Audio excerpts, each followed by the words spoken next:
Indonesia, saya akan membahas tentang politik hukum dalam publik. Politik hukum juga dikaitkan dengan kebijakan publik.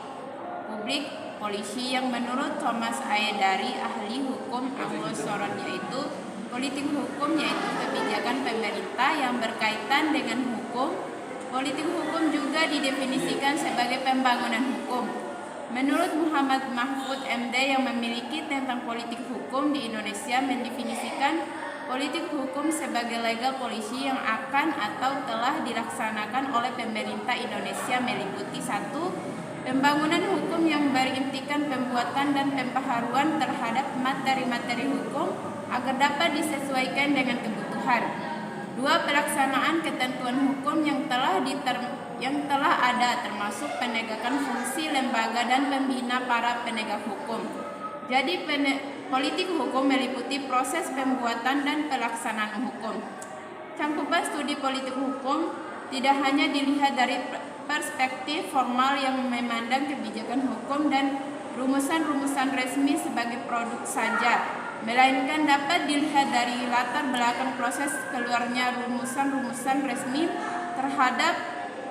Oleh karena itu, ketika membahas politik hukum, Muhammad Mahfud MD membahas tentang pengaruh politik terhadap hukum atau pengaruh konfigurasi politik negara yang demokratis akan menghasilkan produk hukum yang responsif, dan sebaliknya konfigurasi politik negara yang otoriter akan menghasilkan produk hukum yang konservatif. Pada dasarnya, pembentukan hukum dipengaruhi oleh latar belakang sosiologis dan kebutuhan perubahan masyarakat secara keseluruhan.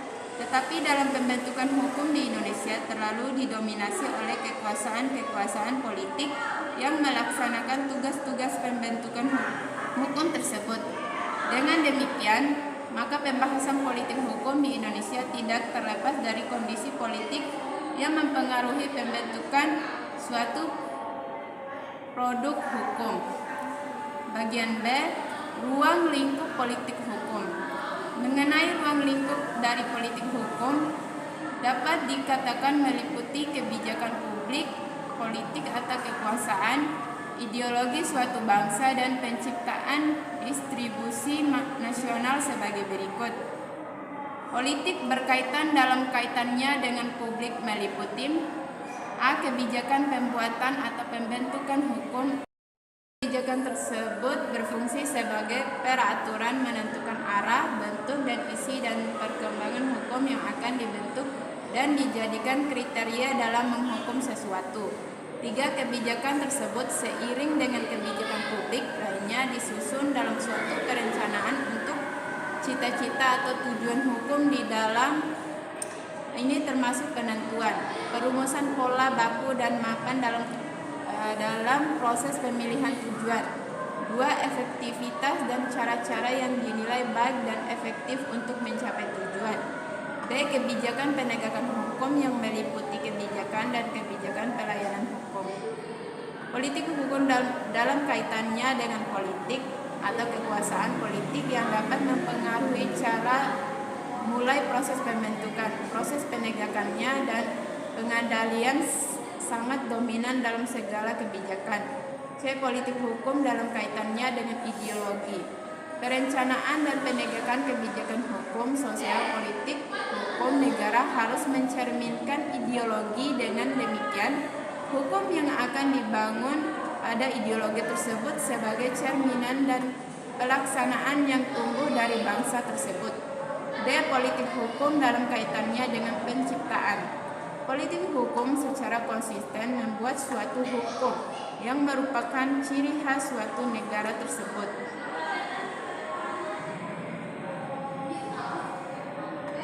C. Hubungan negara dan warga negara dalam Undang-Undang Dasar 1945. Membicarakan hubungan negara dan warga negara dapat juga dilihat dari asal-muasal terbentuknya negara. Sebagai hukum dasar dalam negara, Undang-Undang 1945 mengatur hal-hal yang prinsipil dan penting. Hal-hal yang diatur dalam Undang-Undang 1945 termasuk tentang warga negara. Ketentuan pasal 96 ayat 4 di atas seirama dengan apa yang menjadi nilai filosofis dalam UU 14 tahun 2008 tentang keterbukaan informasi publik, yang pada intinya menyatakan informasi merupakan kebutuhan pokok setiap orang bagi pengembangan pribadi dan lingkungan sosial, serta oleh informasi merupakan hak asasi manusia dan keterbukaan demokratis yang menjunjung tinggi kedaulatan rakyat untuk mewujudkan penyelenggaraan negara yang baik. D. Teori kewenangan. Dalam literatur ilmu politik, ilmu pemerintah, dan ilmu hukum sering ditemukan istilah kekuasaan, kewenangan, dan wewenang.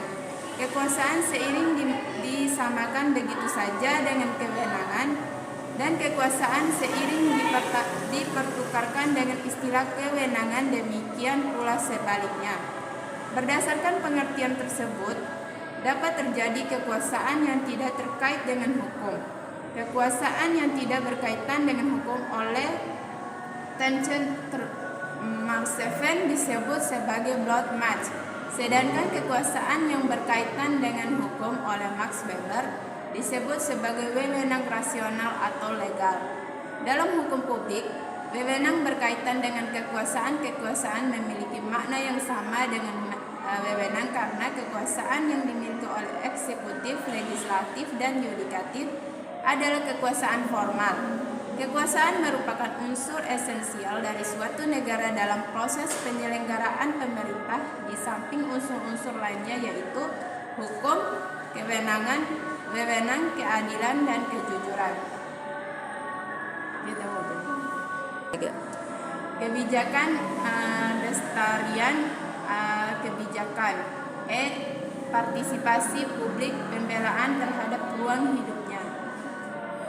Partisipasi publik jelas soal politik kewenangannya. Ruang gerak demokrasi sangat ditentukan oleh konteks bekerjanya politik hukum demokrasi itu. Masyarakat tanpa proses keterlibatannya dalam suatu kebijakan akan semakin memudahkan proses-proses kooptasi, apalagi dalam pandangan hukum dan bekerjanya hukum. Sesungguhnya refleksi kekuasaan yang terus-menerus eduksi strategis politik ekonomi kekuasaan dan menjadi hukum sebagai basis perlindungan hak-hak itu. Sebabnya politik hukum untuk publik amatlah bergantung dari bukan hukum atau ketentuan yang melandasinya, melalui pula politik hukum yang diperankan negara melalui organ-organ kekuasaannya. F. Kebijakan publik sebagai politik pemerintah. Kebijakan publik sebagai sistem politik pemerintah. Sejauh menyangkut hubungan antara aktor-aktor politik dan administrator-administrator publik sebagai penyelenggaraan sistem pemerintah yang dibentuk dan dipimpin secara kolektif atau aliansi dari beberapa partai politik, tentunya terdapat perbedaan prinsip politik dan program pembangunan.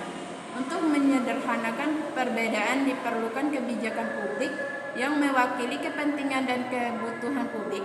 Maka bagi suatu demokrasi multipartai dalam sistem pemerintahan, prinsip-prinsip supremasi perangkat politik pemerintah atas perangkat administrasi merupakan prinsip-prinsip yang sah dari prinsip partai politik. Namun perlu menyederhanakan untuk berfungsinya sistem politik dan sistem pemerintah.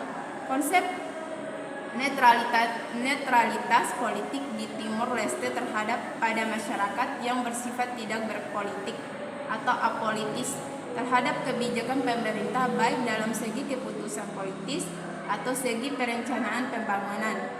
Namun sifat masyarakat tidak berpolitik merupakan kekuatan stabilitas yang penting dalam negara, sehingga pemerintah dapat berfungsi sebagai pelayanan masyarakat yang efektif dan efisien.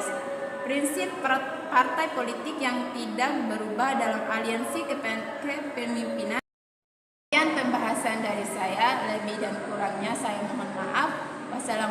warahmatullahi wabarakatuh.